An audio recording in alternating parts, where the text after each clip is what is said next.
A reason to rain.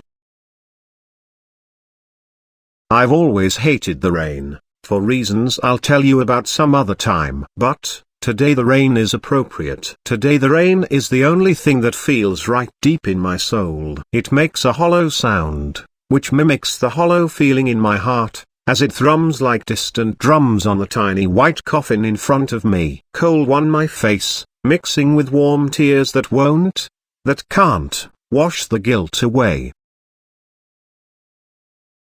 He was only 6 weeks old, his older brother 4, when their daddy left us. We struggled for several months on our own, trying to make ends meet. Our living quarters were 2 small rooms, which smelled of old cigarettes and rancid garlic, in what used to be a motel hastily transformed into small apartments.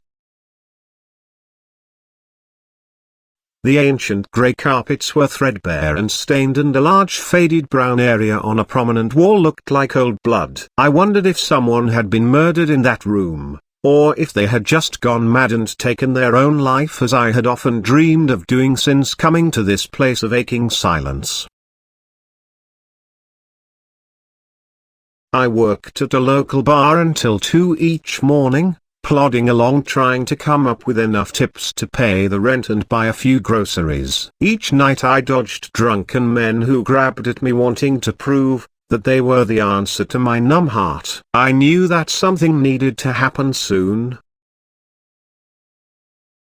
We were taking 1 step forward and 2 steps back each week as I fell deeper in debt, with no prospects, with no car, and no friends or contacts. I was left without many choices for employment. So, the dark, smoky bar filled with helpless people looking for ways to forget their painful lives was it for now.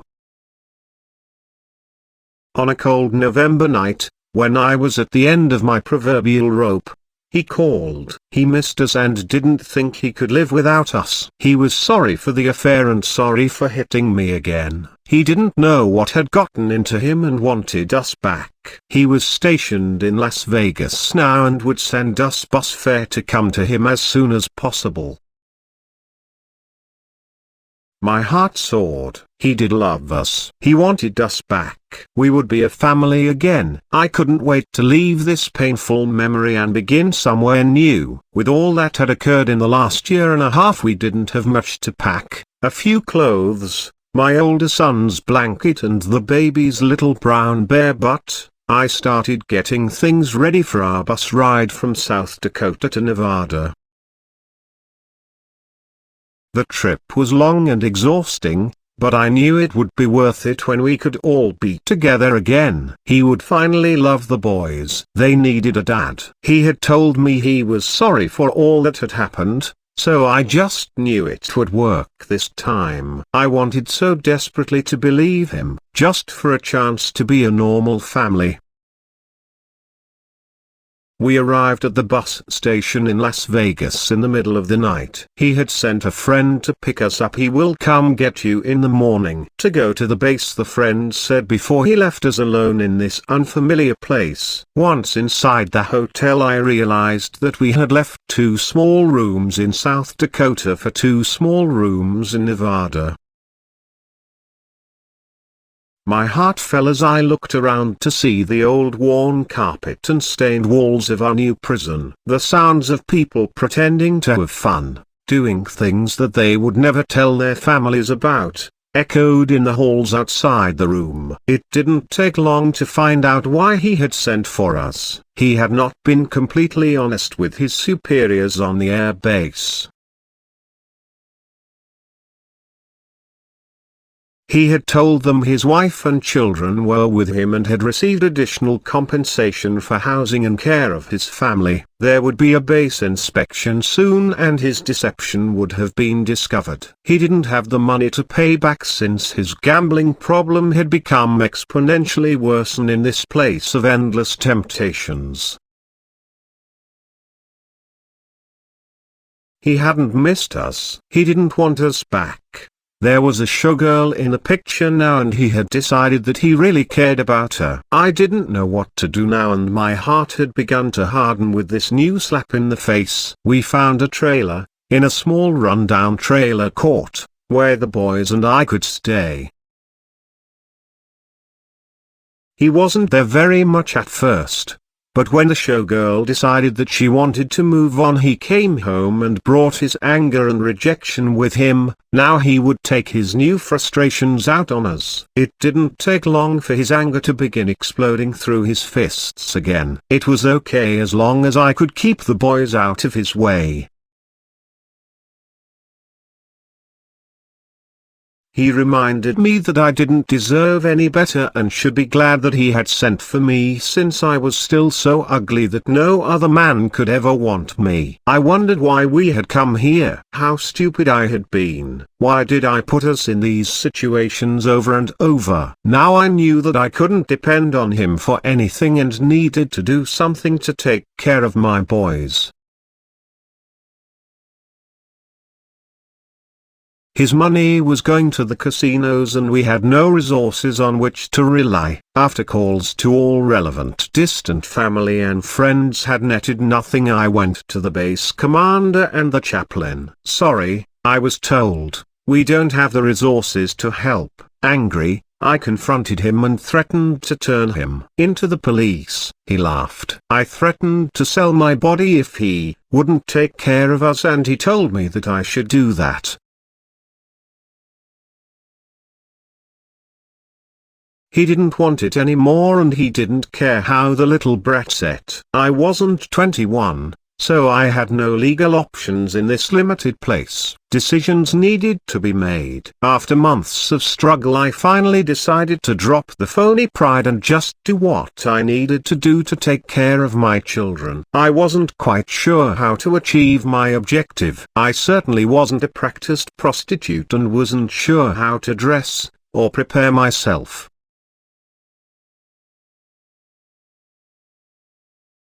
I didn't even know where to go to pick up men. His trusty friend came to my rescue with all of the information that I would need to achieve my goals. By that night I doubt that anyone who had ever known me would have recognized me. Shaking and sick to my stomach, I stood, dressed in practically nothing, with makeup so thick that it felt as if it might crack, stiff as a post on a street corner waiting for a car to stop. It didn't take long. I don't really remember what he looked like. I think we agreed on a price and he began to drive out of the city. I became more and more uneasy as the lights of the city grew dimmer. He stopped and began to unfasten his belt. I became terrified and began to shout, "No, no, no, no." With that, he reached across the seat, pushed the door open and roughly shoved me out. As he drove off and I gasped for air, rising to my feet, I realized that I had screwed up again. I couldn't do anything right. As the hot tears began, I could feel the layers of paint melting and running down my face. It took me all night to walk through the desert back to the city that now seemed like a familiar old whore with her own cracked face full of paint and glitter. Her ugliness masked for some by the hopes of people who think the answer to their dreams is somewhere under the next neon sign or feathered boa. I finally reached a small convenience store on the edge of town. With my high heels in my hand and bloody feet, I was a sight. Two ladies of the evening who thought me a comrade, roughed up by an angry John, rushed to my side to see if they could help. I confessed my flawed plan and humiliating defeat in a rush of shame and tears. How could I look anyone in the eyes again? I didn't know whether I was more ashamed that my plan hadn't worked or the fact that I still had no money to buy my baby's food. Much to my surprise, my two new friends pooled the few dollars that they had and bought a few groceries for me to take home to my kids. These troubled souls knew more about pain and suffering than most, and yet were so ready to help another with no promise of repayment now or ever. I made my way home, and because it was now full daylight, I cleaned myself up and began to prepare some food, so that I could surprise my boys with breakfast. When I was done, I went to the bedroom door, and as soon as I touched the handle and pushed the door open, I knew. My oldest son looked at me and said he won't wake up Mommy. The room was cold. My already heavy heart grew colder. I stumbled to the crib and saw my baby's eyes staring at me from somewhere far away. His hands were reaching out as if he was returning an embrace, and on his face a faint smile lingered, frozen for all time. His little brown bear sat alone in the corner of the crib, no little arms to hold him again. I grabbed my baby and was suddenly unexplainably transported outside of the trailer, where I heard the agonized screams of someone yelling, over and over, "My baby, help me, my baby."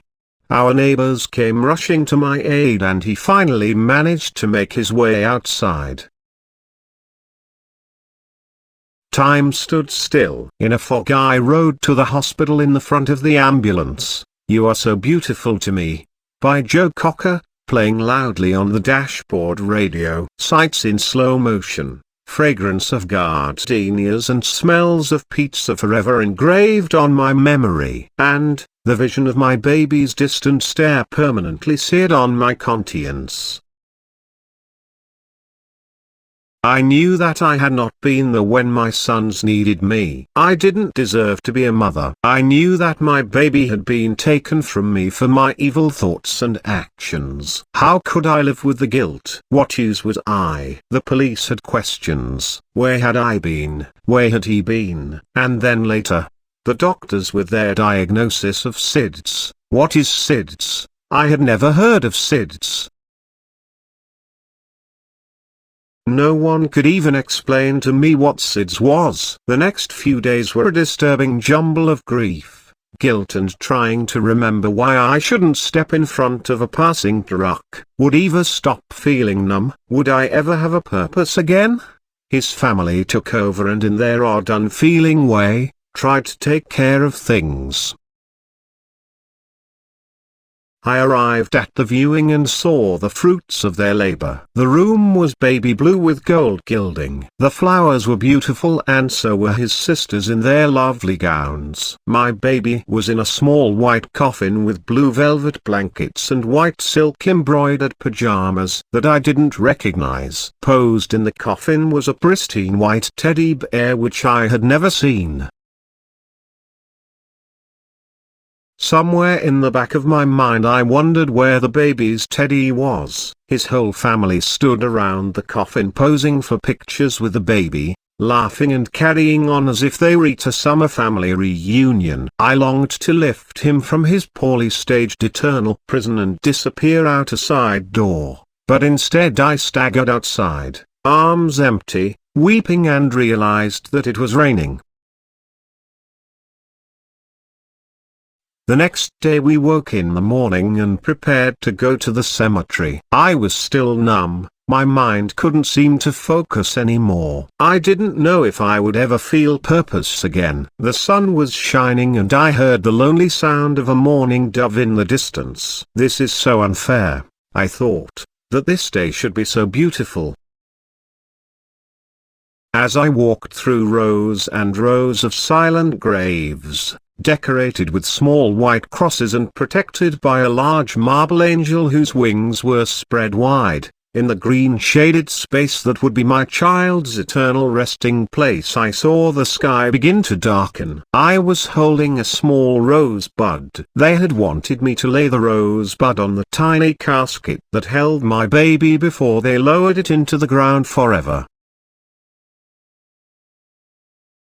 As I walked through rows and rows of silent graves, decorated with small white crosses and protected by a large marble angel whose wings were spread wide, in the green shaded space that would be my child's eternal resting place, I saw the sky begin to darken. I was holding a small rosebud. They had wanted me to lay the rosebud on the tiny casket that held my baby before they lowered it into the ground forever. Standing with my son, tears mixing with the rain that drummed against the tiny white casket, my heart softened. I looked at the small warm hand in mine and knew that we would be okay. My purpose for this moment, clear.